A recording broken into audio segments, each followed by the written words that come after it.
va évidemment parler d'Emmanuel Macron, puisque les propos du président de la République sont forts. Le pays explose, dit-il. Je vous propose de l'écouter. Si on va au bout de votre raisonnement, le pays explose ou c'est la guerre civile. Et c'est ça mon grand désaccord avec les deux extrêmes et ceux qui les suivent. Et c'est aussi ce sur quoi je voudrais alerter les gens. Beaucoup de nos compatriotes, pourquoi ils vont vers des extrêmes? Parce qu'ils ont souvent une colère ou quelque chose auquel on ne répond pas. Il y a beaucoup de gens qui vont voter pour l'extrême droite parce qu'il y a une insécurité du quotidien, parce qu'il y a une immigration qui considère comme n'étant pas réglée, et ils se disent on les a pas essayés. Et au fond, eux, là, ça fait 7 ans qu'ils sont là, on va essayer ailleurs. Cela, je veux leur dire, message reçu. Et je pense qu'il faut qu'on aille beaucoup plus vite, beaucoup plus fort sur l'insécurité, c'est clair.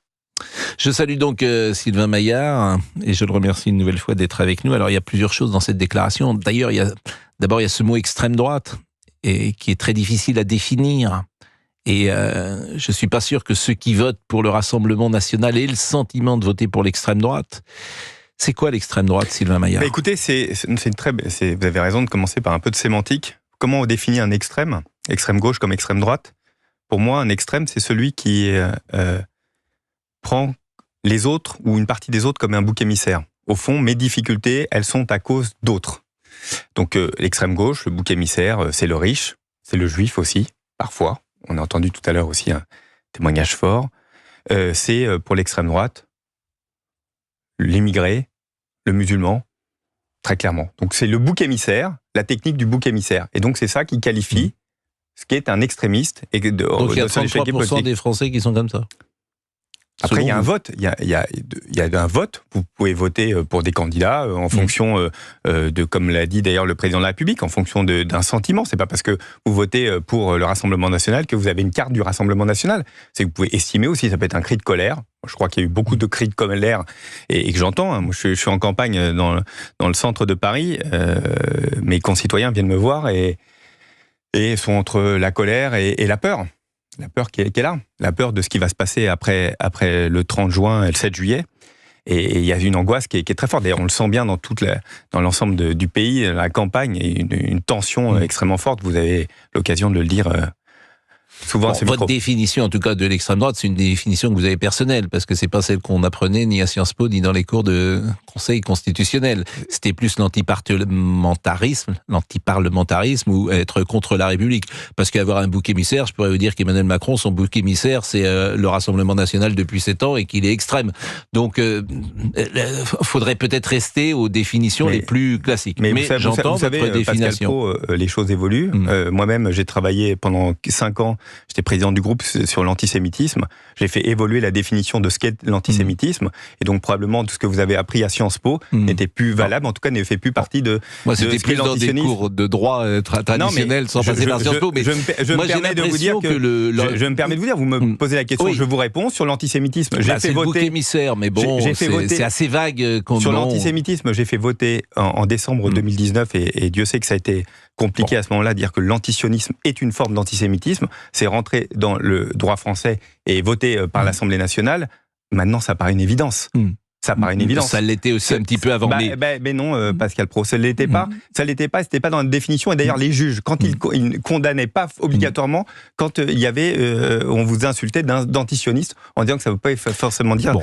En tout cas, ce qui nous intéresse, vous avez répondu à cette question, c'est l'autre jour Nicolas Sarkozy qui reprenait dans une émission qui était l'extrême droite. C'est toujours très difficile à définir aujourd'hui, et puis c'est surtout une manière de lancer l'anathème sur l'adversaire, et j'ai peur que cet argument ne soit plus très efficace. Et puis la deuxième chose sur laquelle je voulais vous interroger, qui existe évidemment dans la phrase d'Emmanuel Macron, c'est est-ce que vous pensez que la guerre civile est possible en France, puisque c'est ce qu'il dit.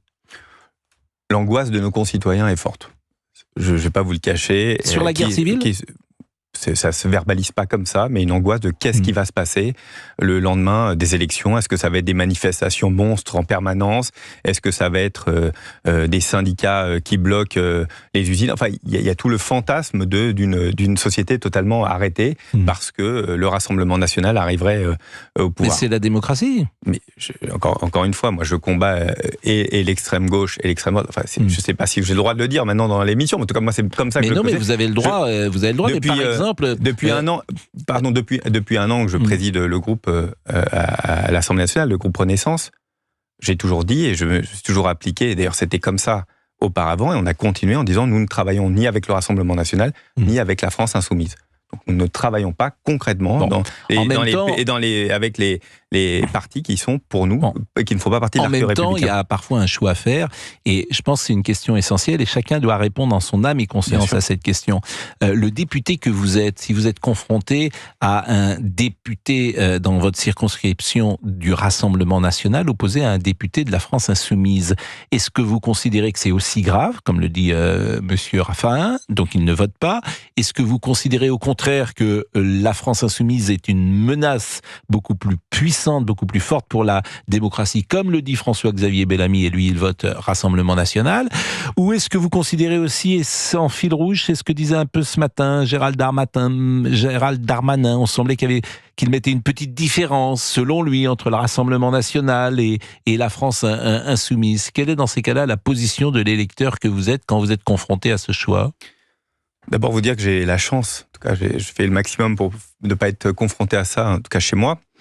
Moi, je ne mets pas un signe égal entre l'un et l'autre, mais je ne voterai ni pour l'un ni pour l'autre. Je ne travaille pas ni avec l'un ni l'autre. Je pense que les deux sont extrêmement dangereux pour la France. C'est entendu, mais est-ce qu'il y en a un qui est plus dangereux que l'autre? Je pense que les deux sont extrêmement dangereux pour la France. Est-ce qu'il y en a un qui est, selon vous, est-ce qu'ils sont pareils? Pascal Praud, c'est des questions que je pose à l'homme. Non, mais c'est des questions que je pose à l'homme politique. Alors, est-ce que vous pensez, au-delà de la circonscription, est-ce que vous pensez que pour la France, si LFI est au pouvoir, est-ce que c'est mieux que le Rassemblement national ou est-ce que c'est moins bien? Moi, je l'ai toujours dit, je ne travaille pas avec ni l'un ni l'autre, donc je reste en dehors de ça. J'entends ce que vous dites, mais il me semble qu'un homme politique doit devoir répondre et que un des problèmes. Je crois que je vous réponds, non? Non. C'est-à-dire que très concrètement, parce que je pense que je suis en responsabilité, je ne travaille ni avec le RN ni à la France insoumise. Mais vous êtes chef d'entreprise. Vous êtes chef d'entreprise. Non, mais est-ce que vous avez compris ce que je suis en train de vous dire? C'est-à-dire que concrètement, je pense que l'un et l'autre sont extrêmement dangereux pour le pays. Et donc, je ne vote ni pour l'un ni pour l'autre. Mais j'entends bien. Mais si vous êtes contraint, le chef d'entreprise que vous êtes, par exemple, vous avez vu les deux programmes. Est-ce qu'il y en a un qui vous fait plus peur que l'autre pour le chef d'entreprise que vous êtes? Pour moi, il y en a un qui est caché. On ne sait pas trop ce que veut le Rassemblement national. Ils changent tous les jours. D'un point de vue économique, on ne sait plus où ils en sont. Et puis de l'autre côté, c'est la France insoumise qui mène la nouvelle NUPES, le nouveau Front populaire. Et donc, pour moi, on connaît parfaitement leur programme. C'est un programme que, pour moi, je combats, mais de toutes mes forces. Et donc, pour moi, les deux sont extrêmement dangereux. C'est pour ça qu'on s'investit pleinement dans le combat politique, qui est d'un moment difficile pour nous, pour les députés sortants, pour de Renaissance, mais pour l'ensemble des candidats. Mais on s'investit parce qu'on pense concrètement que les deux voies ne sont pas les bonnes. Il est 11h44, on marque une pause et on revient tout de suite et vous allez pouvoir interroger. Parce qu'on n'a pas eu d'auditeur quand même. Exactement. Avant cela peut-être parce qu'on est donc avec Sylvain Maillard, député sortant Renaissance. On a écouté tout à l'heure Emmanuel Macron. Un mot de Gérald Darmanin quand même, qui allait au secours ce matin sur Europe 1 avec Laurence Ferrari et sur CNews. Il allait au secours, il volait au secours du président de la République. J'aime pas l'attaque systématique désormais du président Macron qui il y a 3 ans était formidable et qui aujourd'hui serait le pire des hommes. On tire pas sur l'ambulance? Non, c'est pas du tout ça, c'est que moi je suis un garçon loyal. Et vous savez, De Gaulle, on l'a rejeté beaucoup en mai 68 après 10 ans après avoir sauvé la France. Bon, Jacques Chirac, j'étais son militant en 2002, on disait super menteur sur les marchés. Nicolas Sarkozy, dont j'étais le collaborateur, a été très très très largement critiqué, voire haï. Président Hollande, je l'ai déjà dit, mais on l'appelait Flamby parfois sur les marchés pendant qu'on se présentait aux élections municipales. Moi, j'ai gagné la mairie de Tourcoing. Donc je pense que c'est l'usure du pouvoir. Et ce que j'aime pas, c'est que quand le président de la République est fort et qu'on peut avoir des nominations, alors on est tous souriants, voilà, il y en a beaucoup comme ça. Puis là, aujourd'hui, chacun prend son indépendance, se critique, alors que oui, il est un peu plus faible. Voilà. Laura est avec nous. Bonjour Laura, vous habitez dans le Loir-et-Cher. Oui. Est-ce qu'on peut connaître, vous êtes une jeune électrice, vous avez 34 ans. Oui, tout à fait. Est-ce qu'on peut savoir de quel bord politique vous vous situez? Rassemblement national. Rassemblement national. Vous avez voté pour la première fois ou c'était habituel? Non, c'est depuis que j'ai le droit de vote. Oui, donc vous êtes effectivement une fidèle du Rassemblement national. Bon, est-ce que vous avez quelque chose à dire à Monsieur Maillard, que vous connaissez, qui représente Renaissance, ou une analyse à produire sur la situation actuelle? L'analyse à produire, je pense qu'on est nombreux à avoir la même. On a eu un Emmanuel Macron qui nous a quand même dit lors de la dissolution que la grande phrase, on n'y croit pas, mais qu'il faisait confiance au peuple pour la suite, sauf que on n'a pas une journée sans avoir un coup d'éclat du président qui apparemment juge nécessaire encore une fois de nous dire pour qui voter, de qui on doit avoir peur, de nous faire même culpabiliser au cas où le RN passerait au pouvoir. Je crois que ça on l'a entendu. Quand ça suffit pas, apparemment on a même besoin maintenant de présenter des fake news, même le ministre de l'Intérieur, donc ce qui est quand même assez dingue. Quand nous on nous dit de nous méfier des informations qu'on entend, je pense que d'autres devraient peut-être faire la même chose.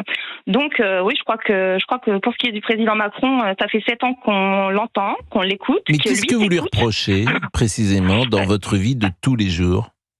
Dans notre vie de tous les jours, je crois qu'il y a une majeure partie des décisions qu'il a prises que beaucoup de monde lui reproche. Ça se voit dans les sondages. C'est un tout. C'est sa façon de gérer les crises, c'est sa façon de. Alors on va parler par exemple le pouvoir d'achat. Ça, je crois qu'on est tous conscients qu'on est nombreux à couler un peu plus de jour en jour, qu'on travaille et que quand on travaille, une fois payé ce qu'il y a à payer, pour le reste, ça suffit quoi. Et encore quand on peut finir de payer ce qu'on a payé. Qu'est-ce que vous faites, Laura, dans la vie? Je suis aide à domicile. Vous êtes aide à domicile. Et vous pensez par exemple que en votant Rassemblement National, vous pensez que dans 1 an, par exemple, ça ira mieux? Dans 1 an, je ne sais pas, vu l'état actuel du pays, je me fais pas d'illusions. Je crois pas non plus trop que les solutions seront trouvées en 2 ou 3 jours.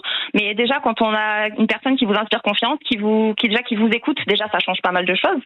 Et je veux dire dans les quelques programmes qu'on a pu avoir, on a celui du nouveau Front populaire qui, clairement, à moins de croire au miracle, voilà. Donc une partie avec laquelle je ne suis pas d'accord et l'autre partie, je n'y crois même pas. Donc c'est plus rapide.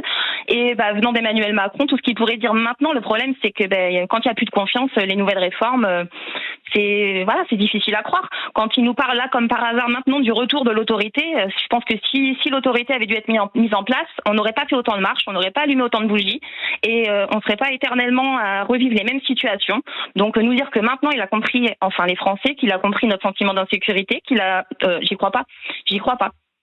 Bon, Sylvain Maillard vous écoute. Que vous inspirent les propos de Laura et comment vous les décodez? D'abord, merci beaucoup de ce témoignage. Sur la fin de votre témoignage, vous dites le sentiment d'insécurité, et un sentiment, ça se respecte. Nous, on est aux affaires depuis 7 ans, on essaie de trouver des solutions. C'est plus de 12 000 policiers supplémentaires. Il faut que les décisions de justice aillent plus vite. On a plusieurs milliers de nouveaux greffiers qui sont arrivés, de juges, pour rendre plus concret la décision judiciaire et de faire en sorte qu'il y ait des sanctions plus fortes. On essaye de répondre factuellement à une hausse de l'insécurité, en tout cas ce qu'on a pu constater dans les années qui viennent. Là, à l'heure actuelle, je regardais juste les chiffres. Alors, pardon, je suis en pleine élection dans Paris, mais regardez les chiffres dans Paris, l'insécurité, elle baisse de façon drastique dans Paris. Et pourtant, le sentiment d'insécurité continue à perdurer. J'ai presque 3000 policiers supplémentaires à Paris à l'heure actuelle, et en faisant campagne, on me dit en permanence, on ne voit pas les policiers. Et donc, ce qui est très difficile, c'est de pouvoir lutter contre un sentiment d'insécurité. Je ne dis pas qu'il n'y a pas un problème de sécurité. Je ne dis pas qu'il n'y a pas différents problèmes. Je dis juste que quand on est en responsabilité, on doit essayer de trouver des réponses concrètes. Monsieur Maillard. Et parfois, et je crois que dans ce cadre-là, elle ne s'incarne pas assez. C'est pas exactement ce que vous dit Laura. Et c'est ça, quand je vous ai dit comment vous décodez. Qu'est-ce qu'elle vous dit, Laura? Pour moi, elle vous dit, le président Macron, il ne nous écoute pas, il ne nous regarde pas, il ne nous connaît pas. Et elle lui dit, au fond, il ne nous aime pas. C'est ça qu'elle dit. Elle parle pas précisément des choses. Alors, je répondais à la fin de son intervention. Et c'est terrible d'ailleurs, parce qu'au-delà du président Macron, c'est toute l'élite qui est parfois rejetée par ceux qui nous écoutent, l'élite dont vous faites partie, dont je fais partie.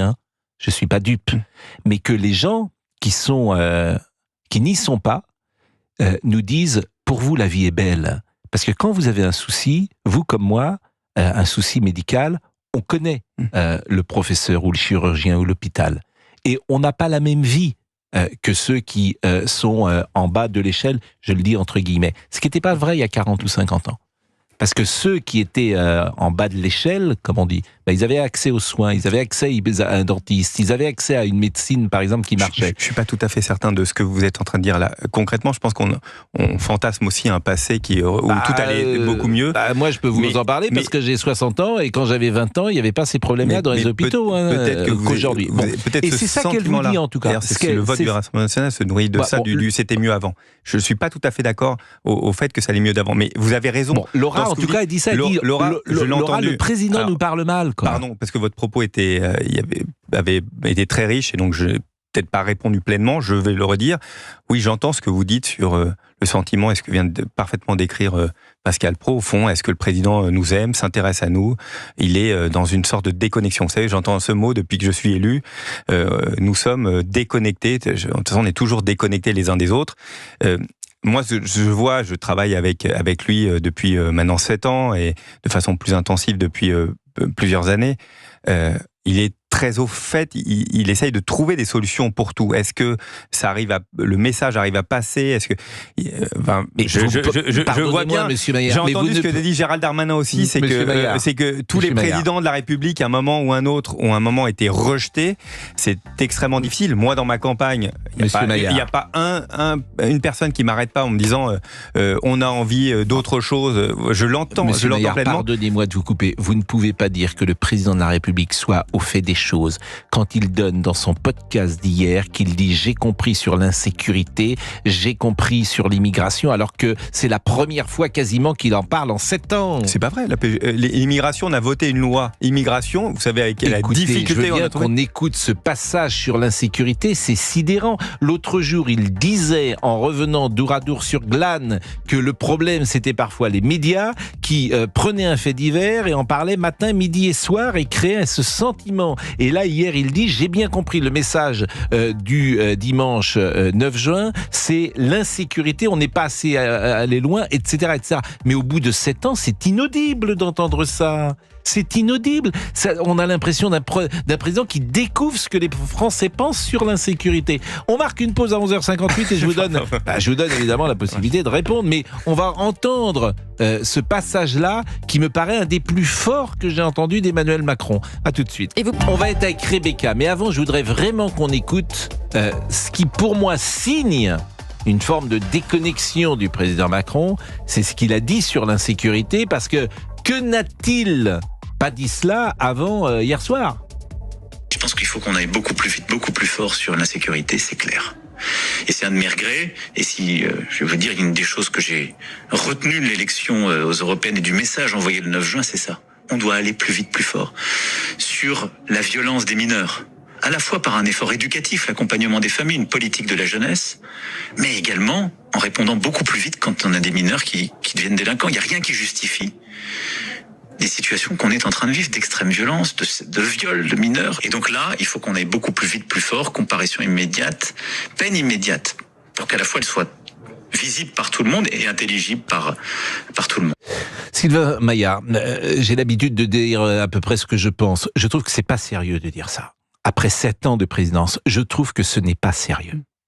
Sur les mineurs, qu'est-ce qu'on a fait, nous on a fait voter une loi il y a déjà quelques années sur le fait que la paix, en tout cas la première, le juge, le premier prononcé de peine soit fait dans les 6 premiers mois. C'est qu'avant, on pouvait être mineur, on avait commis un délit ou un crime, et puis on était jugé 2, 3, 4 ans après, qui n'avait plus aucune signification, ni pour le mineur qui était devenu majeur, ou bien pour la victime. Et donc, on a ramené ce délai à 6 mois maximum pour que le juge prononce sur un mineur une première peine. En tout cas, une première sanction. Par contre, ce qu'il nous faut, et ce que j'entends dans les mots du président de la République, et là-dessus, on l'entend partout, c'est qu'en fait, un mineur, il a besoin d'une mesure éducative.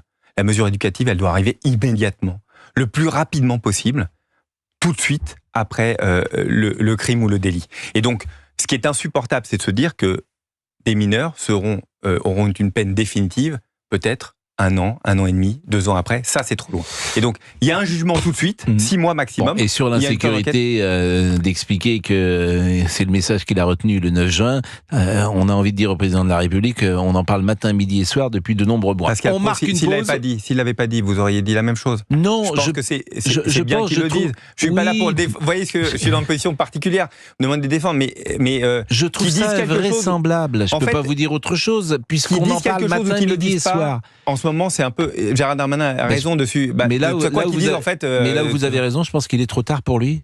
Je crains que ça soit effectivement que le temps Macron est passé, hélas, pour les électeurs, mais on le verra les 30 juin et 7 juillet. On marque une pause et Rebecca, me dit-on, qui est peut-être un peu en colère, mais on pourrait peut-être trouver aussi un auditeur qui soit d'accord avec Monsieur Maillard, qu'il ne soit pas venu pour rien quand même, parce que il subit mes questions qui ne sont pas forcément très très agréables. C'est pas ma faute quand même. Attendez. Essayons de trouver quelqu'un qui est quoi. Essayez de trouver un auditeur content. Rebecca est avec nous. Non, Rebecca est là. Rebecca dans une seconde. C'est un très joli prénom, Rebecca.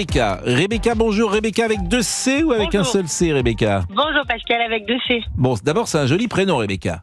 Merci. Bon, vous habitez Lyon. J'habite Lyon. Quel âge vous avez, Rebecca? J'ai 34 ans. Et c'est indiscret de vous demander vos choix politiques? Non, du tout. Alors moi, j'ai une sensibilité plutôt de droite, donc au premier tour, je vais voter... Après, c'est vrai que c'est très dépendant des circonscriptions, mais dans ma circonscription, je vais voter le candidat républicain. Et au second tour, je vais voir à quoi j'ai affaire. Et donc, s'il y a besoin de voter Rassemblement National, je voterai sans état d'âme. Bon, vous auriez pu voter Emmanuel Macron, peut-être que vous l'avez déjà fait? Non. Jamais? Non, jamais. Non, j'ai senti dès le départ qu'il y avait quelque chose qui n'allait pas. Ah, et qu'est-ce que vous avez senti, par exemple, qui n'allait pas? Alors, moi, j'ai pas aimé l'idée de déconstruire la République telle qu'on la connaissait. Et finalement, je m'étais pas trop trompée, parce qu'il a réussi à déconstruire la République, clairement, et puis pas mal de services publics, de choses qu'on connaissait. Mais qu'est-ce que vous appelez déconstruire la République? Parce que j'ai pas le sentiment qu'Emmanuel Macron ait déconstruit la République. Moi, je vais vous dire, clairement, les services publics, pourtant je suis dans une ville comme Lyon, donc je suis pas dans une campagne ou un terrain qui est très reculé, mais les services publics ne fonctionnent plus. Le pire, c'est l'école. Pour moi, ce qui a été fait à l'école en 10 ans, c'est dramatique, quoi. C'est-à-dire que les niveaux scolaires sont effondrés, les programmes, ils ont été révisés, revus en pratique, je vous parle. Mais vous avez des exemples précis? Vous avez des enfants, Rebecca? Oui, j'ai un enfant de 8 ans, j'ai un petit garçon de 8 ans. Est-ce que vous avez des exemples précis à nous donner d'un enseignement que vous trouvez déficient? Et bien alors globalement, le niveau, c'est-à-dire comparativement avec des enfants qui sont dans le public, au-delà du fait que les grèves, on peut plus les compter, voyez, les absences de professeurs, etc., ça se compte même plus. Donc au-delà du fait que l'enseignement ne peut pas être suivi correctement, on a clairement un nivellement vers le bas du niveau des élèves. Bon, ça, c'est votre vie au quotidien. C'est-à-dire que votre fils, par exemple, régulièrement, l'instituteur n'est pas là. Non. Alors moi, j'ai fait le choix du privé, clairement, parce que je ne voulais pas que mon fils, je ne pouvais pas subir ça, les grèves, les absences, etc., à cause de mon travail. Et en fait, je me rends compte par rapport à d'autres enfants qui sont dans le public, quand vous comparez les choses qui sont faites et leur niveau, vous avez clairement un niveau du public qui est en dessous du niveau du privé. Je connais personne qui me dira le contraire. Bon, Sylvain Maillard, c'est dur. Je vais vous dire, vous êtes chef d'entreprise, vous gagnez bien votre vie, a priori. Vous êtes courageux pour toujours être un homme politique, parce que il y a que des coups à prendre pour vous. Il n'y a même pas d'argent à prendre. Moi, j'aimerais dire quelque chose. Il n'y a même pas d'argent à prendre, puisque vous en gagnez plus comme chef d'entreprise, j'imagine, et beaucoup plus même. Je ne sais pas l'ambition politique que vous avez, si vous avez envie d'aller au-delà de la députation, d'être un jour... Non, mais moi, je pensais mieux écouter Rebecca. Moi, j'aime la politique depuis que je suis jeune. Mais vous faites engueuler tout le temps, quoi. Ah oui, ça, c'est vrai. Vous faites engueuler par les journalistes, vous faites engueuler par... C'est vrai, et en même temps, j'entends ce que vous dites, Rebecca. D'abord, je pense qu'on a pu faire le dédoublement des classes. Je crois que ça a été largement salué. On voit un niveau qui progresse, et on voit aux évaluations maintenant, parce que ça met un peu de temps, évidemment, puisque quand on le fait en sortie de maternelle ou en CP, ça met un peu de temps, mais on voit en 6e les premiers résultats, et on va voir au fur et à mesure une amélioration vraiment de l'apprentissage, des apprentissages lire, écrire, compter. Vous soulevez le problème de l'absentéisme. C'est vrai qu'on a une grosse difficulté, Rebecca, je vous le cache pas, mais c'est pareil dans le privé, hein, de recruter des enseignants. On a énormément de mal à recruter des enseignants. Et donc, par exemple, je prends juste un exemple. On a du mal à enseigner au collège des langues au-delà de l'anglais, et encore trouver des profs d'anglais, mais des profs d'allemand. Moi, c'est le cas, par exemple, où je suis au cœur de Paris. On n'arrive même plus à trouver des profs d'allemand.